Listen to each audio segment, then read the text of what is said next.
Well, joining me now is an economist, Hardin Udo. Thank you for joining us on TVC Breakfast. Now, it's just a little over 20 days, and the prices of food items and some other things have shot up in some areas. When you look at this critically as an economist, is this decision by the government really beneficial economically? Yeah, well, in my opinion, when policy is passed, you usually will have an upside and downside to it. In this case, the government is trying to curb certain elements, which predominantly verges on smuggling. And smuggling activities are crippling to the economy at any time. In the past 20 days, like you just enumerated, we found out that the smuggling of petroleum products across the border has really declined. That's on the one hand. That's a positive. Now, on the negative, food prices on the same border towns are on the increase. There's always room for policy adjustments. Now, the Ministry of Petroleum, Malam Kyari, has also confirmed that the amount of petroleum products that are being smuggled across has also been on the decline. That's revenue from the government. But then beyond the borders, there are also illegal routes. I agree, yeah. But you know, we're looking at how porous the Nigerian borders are as a whole.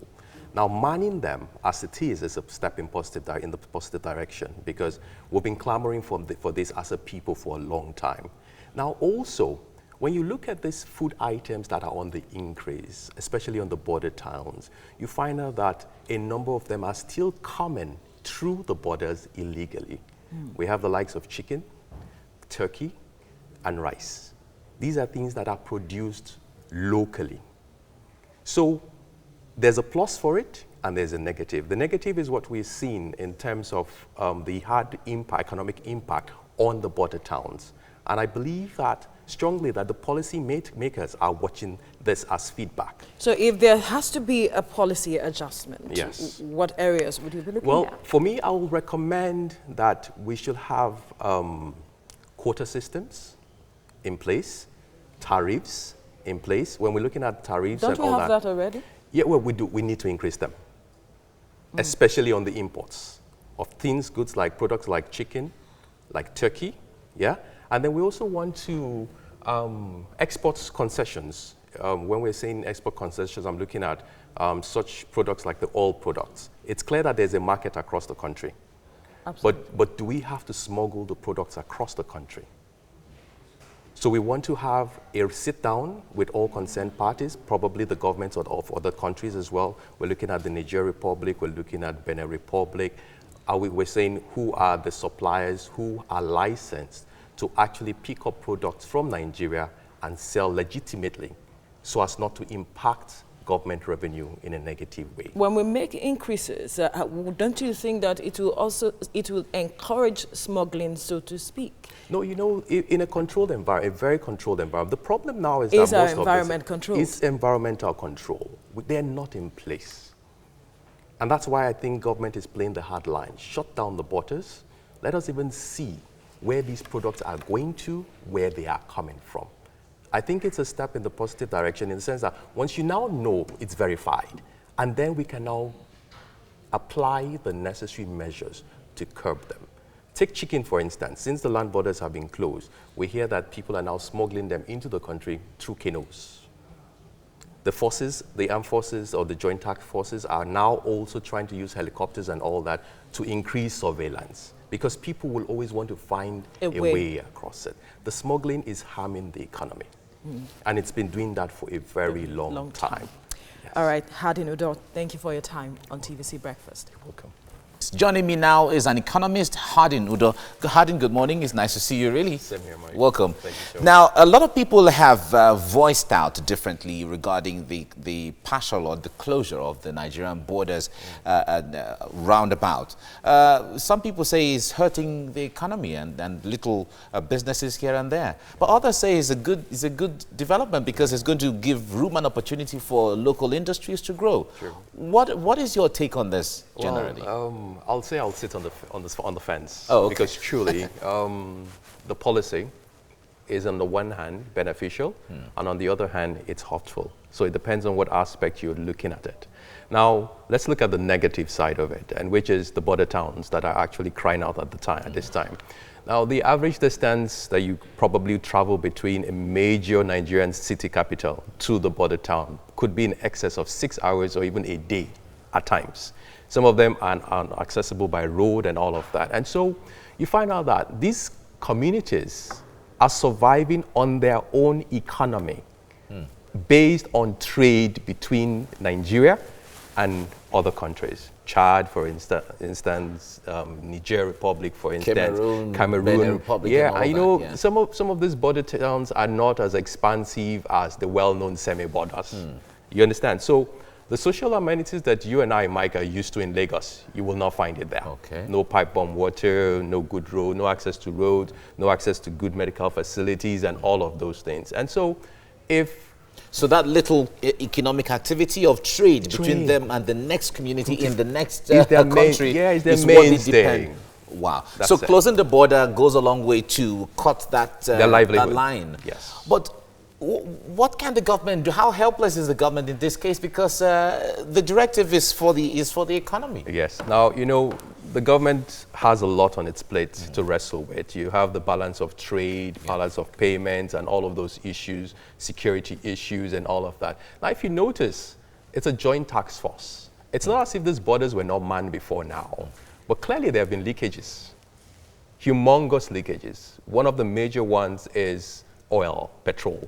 You know, on the one hand, the government is forced to pay subsidy because we're importing. And then on the other hand, you're saying we utilize about 6 million liters per day. 60, sorry, million liters per day. Which is very disputable. Which is disputable because already statistics are out. You know, I remember Bismarck Rawane at a breakfast meeting at the LBS actually stated and saying that, listen, pump price is coming down. We found out that this 60 million liters is not what it's supposed to be. A part of it is actually being smuggled across. Now, there was a man manning the borders at the time. So, in fact, the NNPC has said that the smuggling of oil across the borders have drastically reduced. Not only that, in the depots themselves, the statistics of oil being pumped into trailers and sent out has actually dropped. So it means that there's been a lot of cross-border trading, which will boil down to smuggling. And so, but beyond the borders, the borders that are acceptable, that are manned, we still have so many porous. In fact, people talk about Nigeria having porous borders is becoming a cliche now, as the case be. But how does that compound the issue? Because if you close the known and the legal channels, and then there are leakages everywhere, how does that help? It's going to have to be the responsibility of the security operatives, and that's already what we're seeing. You've shut down semi-borders because you don't want rice and chicken and the likes of Turkey to come in, but people are actually now using the waterways, and the waterways are not being manned. So I want to believe that the security operatives are seeing these new trends, and hopefully with the aid of technology, they're able to curb this thing. All right, let's focus on the local industries now that have been crying out. How can they take advantage of this closure? Oh, a lot of them are already clapping for the government. For instance, the Rice Millers Associations, they believe it's a move in the positive direction. You know, question is, how sustainable are their stock? On the other hand, there's a talk about them not being able to meet the demand. True. And that's coming from importers across the semi-borders. That, they're looking for this local produce, but it's not accessible. So again, this 28-day period or window that the government says will enable, I believe, the policymakers to actually sit down and say, one nation cannot produce everything. And Nigeria is a populous nation.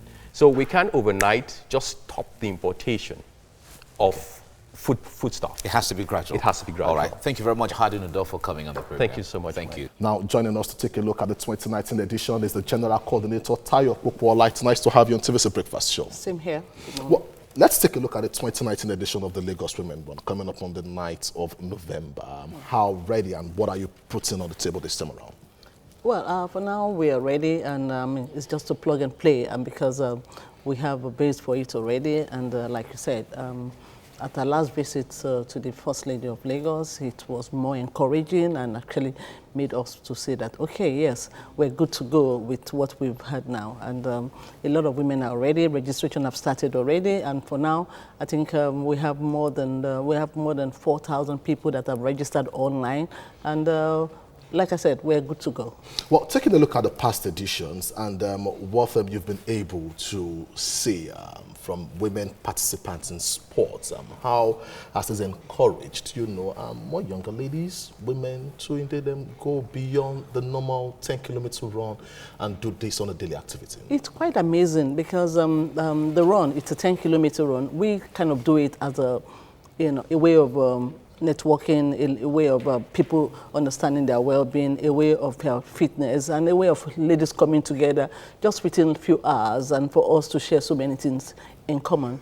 And at the same time, we look at it as a pre-run in the sense that, the way the state is now, we have a lot of runs going on, and we have a longer one. We have more distance race, whereby you have the 42 kilometers, which is the main marathon. And we say that, okay, women will want to be part of most of these things. So what do? Let's have some runs that are actually maybe they're kind of smaller, and that can actually train them, that can wake you up that, okay, yes, we have some other ones ahead of us, and as a woman, I want to do what the men are doing. And for 10 kilometers is a pre-run. It's a way of ladies coming together. Well, 4,000 registered already as far as the 2019 edition is concerned. I can also tell you for free that a colleague of mine, Veronica Danepoyi, she was a year older on Monday, on Sunday, but she told me that she's not bringing cake to the office. She's staying off sugar to be a part of the 2019 edition, so we didn't get any cake. So wait for her, and she'll be a part of it. I must say a very big thank you for indeed coming on to Mr. Breakfast Show. Well, Veronica, Mike, that's the much we've got for you as far as sports is concerned. Me, I will run to shock the world. Really? That's it. I've been grooming her for this run, so it's okay. Fine. The world is watching. All right. Thank you. Let's joining us now to take a look at this event come the night of November at the Tafawa Balewa Square is the General Coordinator Tayo Popola. Tayo, good morning once again. Good morning.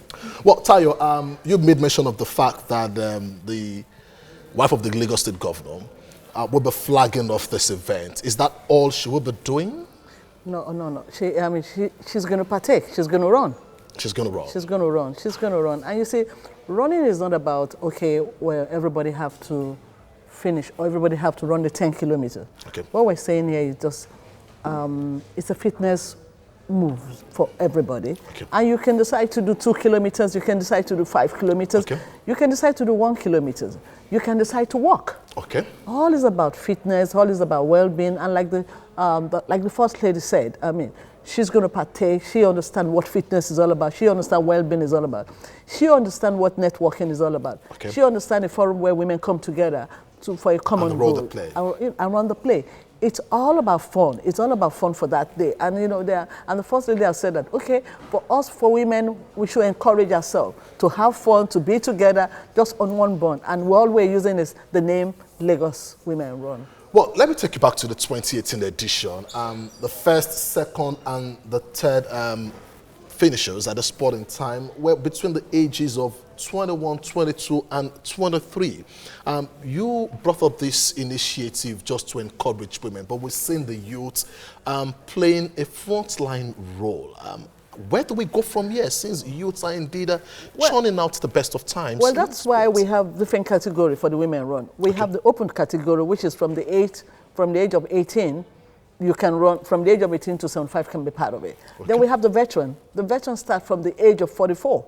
Okay. For 44, if you're the age of 44, you can fall into the veteran if you don't want to run the open one. Okay. And those are the only ones that can contest on that range. And that's why I said it's open to everybody. Last year, we saw a woman who was, she's about 62. Yes, and she took part, and she was able to get something. She actually fell into 4th position or 5th position last year. And you have somebody who's about 50-something, and she got 2nd. It's open for everybody. We know that the young ones have their own part. And on that same day, which is the open category, whereby from the age of 18, you can take part, you can decide to finish at your own time. But for the older one, we tell you, go at your pace. If you want to walk, so be it. You can walk and finish, and even finish before people who are running. It depends on the pace of your work, and that's what we're saying here.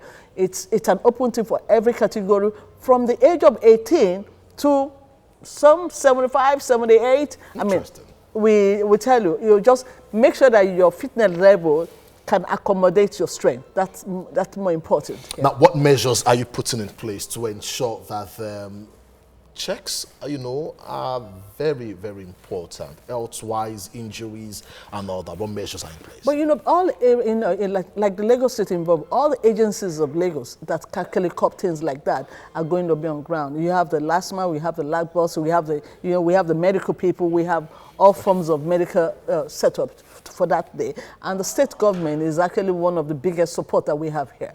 Well, lest I forget once again, Tayo, indeed, Mike will be playing the role of a coach in the 2019 edition for Veronica Danipoye, who indeed is not taking sugar at this point in time. She's dieting. So, Mike, Coach Mike? I'm ready to blow the whistle right now. I'm taking her to the field and we'll be running all day. I'll run with my heels. I will shock you. I told you I'm running to shock the world. Interesting. Thank you, Mia.